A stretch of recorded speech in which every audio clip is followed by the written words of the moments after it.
Good afternoon and welcome one more time to the Daily Briefing, Bible Code 7, Spiritual Warfare Daily Briefing, where we teach you spiritual warfare, how to war a good warfare so you do not encounter shipwreck. Today, July 12th, 2020. Welcome as we go into today's message. Looks like a war is on, doesn't it? It looks like a war is on. Doesn't it seem that way? What's our topic today? Yesterday, there was a public service announcement made in New York City. The New York City Office of Emergency Management issued a video training New Yorkers for what to do when a nuclear bomb hits. Not if a nuclear bomb hits, when a nuclear bomb hits. Let me repeat that topic. Training New Yorkers for what to do when a nuclear bomb hits. That took me. This was the very first time, and I used to live in New York for several years, but I've never heard anything of this nature. So basically, what you're saying, with the climate today, the world's neighborhood is looking like there's going to be a war, and it just might go nuclear. So, just in case anything happens, this is what you do. But what they don't tell people is the truth, that if a nuclear bomb hits New York, everything is vaporized. Almost everything is gone. There will be no television, there will be no phones, there will be no anything to listen to, radios, it will be gone. So at least they're doing something. Anyway, welcome to war. War is hell. War is organized murder. And in this organized murder, one side plans to murder the other side. That is war. And many innocent, unintended victims will die. But such is war. Such people who die, whether be young or senior citizens, they're called collateral damage. No big deal. Happens in every war. No big deal if a few people die. Such is war. War is hell. What we see going on today, in a nutshell, is the USA warring to hold on to hegemonic power. What is hegemonic power? It means global, worldwide dominance, the empire, the world's police. They're being challenged by Russia and China. And that's what's happened. The financial system is being challenged.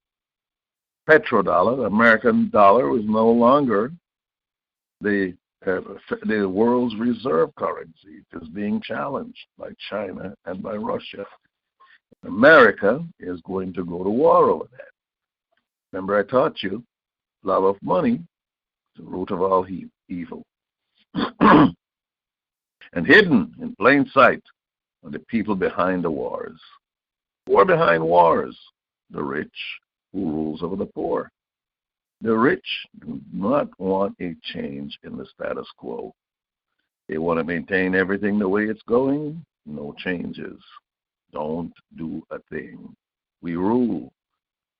That's it. And I've been teaching you for the past weeks the meaning of a flag, the symbol of life or death. What does it mean to fly a flag? Not just your nation's flag. Every country has a flag, a symbol of who they are. And people are proud of their flags. They're happy in their nations. Their nations symbolize something. But there's a flag that popped up over the past few years, especially since 2016. And it's being flown right beside or just beneath the American flag. It's the pride flag. What that means is the same thing as the U.S. flag. This represents our values, and this represents our goals, our systems. And we will die for this flag, and we live by this flag. That's what a flag means. But hidden in the shadows, God has already aligned 10 regions. They have no kings over them as yet, and they are getting ready to do the final job that God has to do for the nations, and especially America. I revealed to you several times, the Lord reveals to me that America will become a hemispheric power only, not a global power, just a hemispheric power. And that was a revelation from God, which I revealed in, I think, my third book. Now, little research I was just perusing this past week over the weekend. If Russia reduces oil flow, just to say, well, we are going to reduce the amount of output that we put in the world, what's going to happen to the oil price? The oil price is going to go to $200 to $380 per barrel. What does that mean? It means gasoline will be $10 to $15 per gallon at the pump. That's what that means. Russia is a nuclear power, having more nuclear arms than America and NATO. This is where we see two bulls in the world standing up to each other head to head. Now we are seeing sanctions are coming. We're seeing sanctions against Russia, trying to cancel Russia instead of peace talks. Let's sit down at the table. Let's negotiate. But we see all the sanctions are backfiring. So what is happening? When all else fails, they take us to war. Again, when we look, and we've been talking for the past couple of days, last week as well as this week, again, is God mocking? And is God laughing, having the leaders in derision, having the leaders who are fools in charge in mockery? That's what he said he would do in Psalm number 2. And what we see as a result of that, we're seeing a wearing down and a wearing out of humanity. And this is what's going on today. So regardless of what's happening with the nations and the leaders, threatening and counter threats, humanity is being ground down. Humanity is being worn down. And that's why Jesus said to his disciples, he said, look, you must endure, because endurance is key. You must endure to the very end. I like this quote. It was made by Boris Johnson. He fell out of office recently. And of course, you see, I have no love for him. He's a clown. The herd instinct is powerful, and when it moves, it moves. That was a quote from Boris Johnson. The herd instinct. What does he mean? It means humanity moves like a herd of cattle. And isn't that what Satan wants to do and is doing? Moving humanity like a herd of cattle? Stampeding and going this way, and stampeding and going that way. One crisis is meant to direct you over here, but you got to stampede and move anyway. So Satan is working overtime. He's hurting the masses. How does he do it? Fear, because he knows his time is short. He can destroy humanity. He can destroy God's plans for humanity, especially the Christians. So he believes. He hates God, and he hates people. He is most definitely not the friend of any person. And if you have Satan as your friend and you don't have Jesus as your best friend, make sure Jesus is your best friend today, number one, because the devil hates all humanity. But let me make a bold statement here, statement of fact. Christians cannot be herded. We already have a shepherd who leads us and feeds us in green pastures and beside still water. So we cannot be driven like a herd of cattle. We don't stampede. We already have Jesus Christ as our leader, and we know this. And today I want to bring something out to you.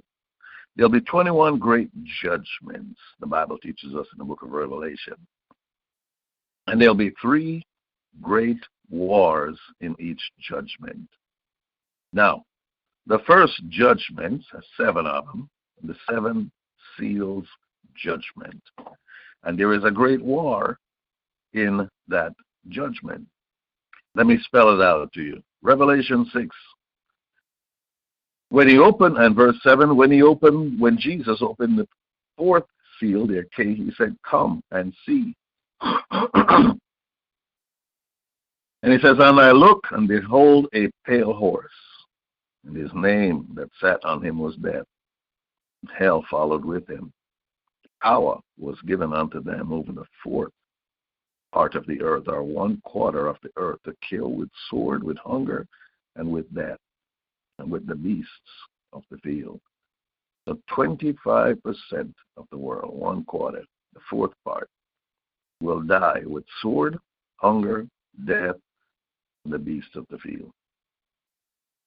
That's what's given. And this is in the 7 seals judgment. When we look in the 7 trumpets judgment, there'll be 7 judgments, where 7 trumpets will be blown, as there were 7 seals that were broken. Revelation 9 tells us in the 13th verse that the 6th trumpet sounded. There was a blast from the 6th trumpet. John the Revelator said, I heard a voice from the horns of the golden altar, which is before God, saying to the 6th angel, who had 1 trumpet, free the 4 angels which are bound at the great river Euphrates. In other words, the 6th angel sounded. And it was told to the 6th angel, free the 4 angels that are bound, chained at the great river Euphrates. The 4 angels were freed who had been prepared for that hour, day, and month, and year, specific and appointed time, so that they might kill 1/3 of mankind. So here we have another war coming. Verse 16, the number of the armies of the horsemen was 200 million. That's right, 200 million. So, let's go back. The 7 seals judgment. The 4th seal is broken by Jesus. And we see 1/4 of the world's population is going to die. Riding the pale horse is death. And behind death is hell. And 1/4 of the world's population is going to die. So now we go over to the 7 trumpets that will be blown. Trumpet number 6 is blown. An order is given. The angel who blew the trumpet says, hey, free this 4 angels that are prepared for that day, that time, that month, that they might kill 1/3 of mankind. The number of the armies of the horsemen that was gathered is 200 million. That's a lot of people. That's a lot of troops. So, first, the second is going to kill 1/3 of all mankind. Now, let's go over to the 3rd judgment, the 7 bowls of wrath. And by the way, the Christians will not be here for the 7 bowls of wrath, or the 7 vials of God's wrath. Christians will already be taken up by God. So all those who will be left here will go through this great and final battle. That's what the Bible calls it. Armageddon, the final battle. So let's look at Revelation 16 and verse 12. It says the 6th angel again, the 6th angel, poured out his bowl on the great river, the river Euphrates. Here we got the Euphrates River again. That's a powerful river. That's right, originating in Turkey, going through Syria, and going through Iraq. Right in that area where civilization began. You can see the Euphrates River also in the book of Genesis. One of the rivers, Tigris, the Euphrates, there are just 2 of the rivers that were in the book of Genesis where everything all began. So there are powerful angels that are bound in those regions. So the Bible says the Euphrates River, its water was dried up. And by the way, do you know the Euphrates River's water is being dried up right now? It was dried up that the way might be made ready for the kings that come from the sunrise, from the east. I saw coming out of the mouth of the dragon, and out of the mouth of the beast, and out of the mouth of the false prophet, 3 unclean spirits, something like frogs. They are spirits of demons, performing signs which go forth to the kings of the whole inhabited earth. Gather them together for the war of that great day of God the Almighty. Goes on to say, Jesus said, Behold, I come as a thief. Blessed is he that watcheth and keepeth his garments, lest he walk naked, and they see his shame. And the 16th verse, Revelation 16:16, and he gathered them together into a place called in the Hebrew tongue Armageddon. Final battle. Christians will be here, but mankind will be slaughtered in that region. Most people are going to die. Everyone who has not died will die then. So what's the root of all this? The root of all evil is the love of money. Where does that come from? The rich that rules over the poor. That's what the Bible teaches us. Who loves money more than a rich man? And how does the Christians keep themselves and preserve themselves until Jesus comes? How do you preserve yourself from war? Some people, as I said yesterday, they're fatalistic. Well, if the war comes, well, fine, that's true. But what if the war comes and you're not appointed for death? You find yourself, you have no house, you have no food, you're in an area. What are you going to do? What's your plan? What's your strategy? Are you just going to go bouncy? Oh, the Lord will provide. Yes, he will. Well, what are you going to do when he has strategies of provision for you? Bible Code 7 teaches you those strategies, that you stand upon the word of the living God. Teach you how to weaponize the word. Utilize the word in your warfare. Nothing shall by any means, methods, devices harm you. Code 7 teaches you that warfare, how to invoke the power of God's word, how to get God fighting for you, just as he said, the battle is not yours, it's mine. But how do you get him fighting for you? You see, if you are a millionaire, or you are a royal, you're a prince, you have everything that you need, but you don't know that you have it, and you just don't know who you are, you'll live like a pauper. You'll live below your means. You'll go through life broke, sick, depressed, distressed, and you never amount to anything because you don't know what you're entitled to. Bible Code 7 teaches you and shows you your entitlement from the book of Genesis to the book of Revelation. That's why I want you to get that book, which is No Code 7 Warfare. I want you to have full understanding of it. And all you're getting, you must get understanding. You can do something, but you don't understand why you're doing what you're doing. You're in a twilight zone. You're not fully aware, just like at dawn, the early morning, or at dusk. You can see, but you can't really see clearly. But if you're in the midday sun, the noonday sun, you can sing, I can see clearly now. This is what Bible Code 7 wants you to see. Spiritual warfare, the clarity of it, the power of it, the need of it, so you do not encounter shipwreck. Job chapter 40. Look at what God told Job to do. He says in the 10th verse, deck yourself, Job, with excellency and dignity. Array yourself with honor and majesty. Now cast abroad or pour forth the fury of your anger, your rage, and look at everybody who is proud and bring them low, bring them down, abase them.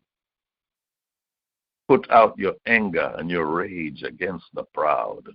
Direct your rage and your anger against who? The proud. Pride goes before destruction and a haughty spirit before a fall. Who's the proudest of the people anyway? The rich, the wicked. The poor man don't have no need to be proud. The rich man, he is proud, filled with pride. and his wickedness. Verse 12, look on everyone that is proud and bring him low. Trample him, humble him, crush the wicked in their place. Hide them in the dust together. Bind them in the dust. Bind their faces in secret, in the hidden place. Don't go in front of their faces and do it. Bind their faces in secret when you get to prayer. That's spiritual warfare. I dare you tell me anything else. Where do you find it again? That's Job chapter 40, verses 10 through 13. That he told, and by the way, Job is one of the oldest books in the Bible, if not the oldest book in the Bible. Then look at what God tells us, and we've been releasing this against the wicked in Job chapter 20, starting at the 4th verse. Don't you realize that from the beginning of time, ever since people were first placed on the earth, the triumph of the wicked has been short-lived, and the joy of the godless has been only temporary. Though the pride of the godless reaches to the heavens, and their heads touch the clouds, yet they will vanish forever, thrown away like their own dung. Those who knew them will ask, where are they? They will fade away like a dream, not be found. They will vanish like a vision in the night. Those who once saw them will see them no more. Your families will never see them again. Your children will beg from the poor. They must give back their stolen riches. Though they are young, their bones will lie in the dust. They enjoyed the sweet taste of wickedness, letting it melt under their tongue. They savored it, holding it long in their mouths. But suddenly, the food in their bellies turns sour. A poisonous venom is in their stomach. They will vomit the wealth they have swallowed. God won't let them keep it down. They will suck the poison of cobras. The viper will kill them. They will never again enjoy streams of olive oil or rivers of milk and honey. They will give back everything they work for. Their wealth will bring them no joy. For they oppressed the poor and left them destitute. They foreclosed on their homes. They are always greedy and never satisfied.